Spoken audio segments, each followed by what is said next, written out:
Hi, and welcome to this new episode. In today's episode, we're going to go over 3 causes and 3 solutions for a sore throat after singing.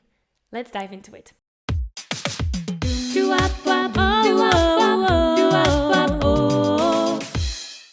Hi, I'm so glad that you're here. This episode will show you 3 causes of a sore throat after singing, and most importantly, also 3 solutions to improve your singing. Because this is one of the many mistakes that beginner singers make, and that's thinking that having a sore throat or even hoarseness after singing is normal. I have many singers that I work with that come to me and say, "Oh, I had band practice today and I have a little sore throat or I'm a little bit hoarse, but that's okay, tomorrow that will be over." And that is a huge signal, warning sign for me, because that tells us something. Having a sore throat or having hoarseness after singing is a huge sign that our body gives us that says, warning, you're doing something wrong with your voice. And most of the time, it has something to do with your vocal technique. So we're going to be looking at that. Now, another mistake that many beginner singers make is continuing to sing when experiencing that sore throat, or continuing to sing when they experience that hoarseness.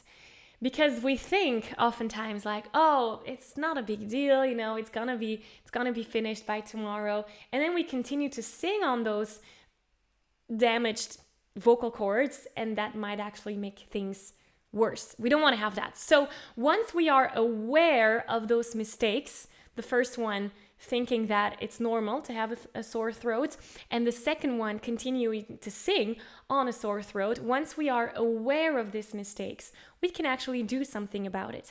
And that's where we're slowly transitioning into the world of the trained singer. And the trained singer, well, they know that signs like a sore throat or hoarseness is a sign of wrong voice use. So once you notice that with yourself, once you notice like, oh, I'm hoarse, okay, I did something wrong, and then you can calibrate and look at, okay, what was it? What can I improve on when I'm singing? Also, the trained singer is looking for solutions to improve their singing so that they can prevent this from happening in the future. We want to prevent that as much as possible. So as you know, we're always operating from the Sing Yourself to Freedom formula, which are 4 pillars: mindset, vocal technique, creativity, and connection. Today, we are in the vocal technique pillar. In other words, we're building that backpack full of techniques and tools that you can use to use your voice in a better way and to experience that vocal freedom. Being able to sing high notes, low notes, all the notes in between, that's vocal freedom, and vocal technique will get you there. So let's look at those 3 main causes and solutions to why you might experience a sore throat after singing for a long period of time. The first one is tension. And this is a broad word, tension, because you can have tension around the larynx, you can have tension in your abdominal muscles. I am talking about tension around the larynx. We need to have tension around our abdominal muscles when we're singing. We want to be activating that diaphragmatic breathing. So the tension around our belly, that's good tension. I'm talking about the tension around our larynx, in our neck. So I'm talking about the moments where you're pushing or straining your voice. Many people will sing high notes and push their voices to get there. They will try and squeeze it out. And maybe you recognize yourself in this. I mean, I've been there. I was a squeezer. I was always squeezing the high notes out until I discovered the power of mixed voice. So oftentimes, a way to release that tension is to work on your diaphragmatic breathing. Because many times, singers will put that tension in their throat or on their larynx or all the muscles around the larynx to squeeze out the sound. If we can take that tension from here and put it down here in our abdominal muscles and open up this space, 90% of the time that will do the trick. All the singers that come to me experiencing hoarseness, sore throat, all those problems, 90% of the time, the only thing we have to change is this: taking the tension that they feel around the larynx and using that tension with the abdominal muscle, activating the breath support, activating the diaphragmatic breathing. That is solution number one. So if you think, or if you notice that your diaphragmatic breathing is not 100% on point, like if you cannot automatically apply that when singing, this is the first thing that we need to be looking at: diaphragmatic breathing, because that will release the tension and take it away from the larynx, and we're actually going to use that energy in our abdominal muscles. Okay, so that was the first one. The second cause for a sore throat when we're singing is the wrong or no vocal technique. What do I mean by that? Vocal technique is something that many singers are looking for online. For example, if you're starting to sing, the first thing that you might type into Google is how to learn to sing. And then you get all sorts of videos of you need to activate your head voice, you need to develop your mixed voice, you need to activate your diaphragmatic breathing, you need to add some twang or bite or cry. So there's many vocal techniques to discover. And oftentimes whenever you're feeling tension, that means you're doing something wrong or you're not applying the right vocal techniques at that time. Let me give you an example. I worked with someone who sang the song, I think it was Creep by Radiohead. And so it was really low. And during her band practice, the band members told her that they wanted to have, loud voices during the verses. So they wanted to have big volume, loudness. And so what this person did was push everything she got to have more volume and to get loudness. That's an example of using the wrong vocal technique in that particular musical context.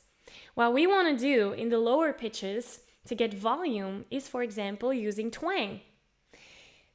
And so when we worked on adding twang, instead of pushing all the air through to get the volume, we're working with twang and brightness to get the volume. That cleared her problem.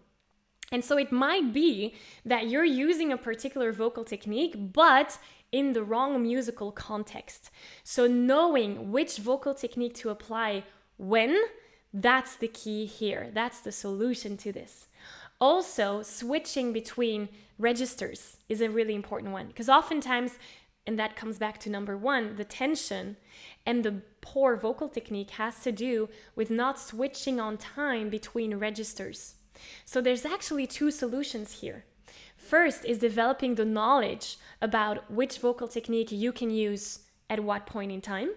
And second, there's also developing that skill of changing between your registers on time, going from chest voice to mixed voice to head voice and back. Oftentimes when you experience hoarseness or tension, it's because you have switched too late. Maybe you've strained your head voice up too high and you haven't switched to mixed voice. Does that make sense? So two solutions for this one. Let's look at the third cause. The third cause of having that sore throat is really simple. It's a lack of hydration. So whenever we're singing, our vocal cords have this coat of mucus around them. And we want to keep that very well hydrated. We want to keep that nice and moist. And oftentimes when we're talking, because the vocal cords will hit each other more often when we're talking or singing, that can start to dry out. If you don't hydrate them and it keeps on drying out, that will cause irritation. So a simple solution here is to drink more water. About 1.5 liters a day is perfect. And if you feel that that's not enough, you can even start doing other things to hydrate your vocal cords, like steaming, nebulizing. All those things are great to hydrate your vocal cords and keep it all very moist so that when they're hitting each other, it doesn't irritate. So the 3 causes of a sore throat after singing for a while is first, tension. Second, poor vocal technique. Third, a lack of hydration. The solution for that is activating your diaphragmatic breathing. Make sure that the tension that you feel around the larynx gets transferred to our abdominal muscles. Second, make sure to switch between registers on time, from head voice to mixed voice to chest voice. And also, knowing what vocal technique you can apply when. That is such an important one. And then the third, or actually the fourth solution, is drink enough water, hydrate the vocal cords, steaming, nebulizing, all those things. Those are the 3 main causes to get a sore throat after singing, and those are the 4 main solutions to combat that. So, I am very curious to see what you're going to be doing this week to put all of this into practice. I challenge you to take one of those. If you recognize yourself in just one of those, please, please, please make work of that. If you recognize that you have poor vocal technique, then do something about it.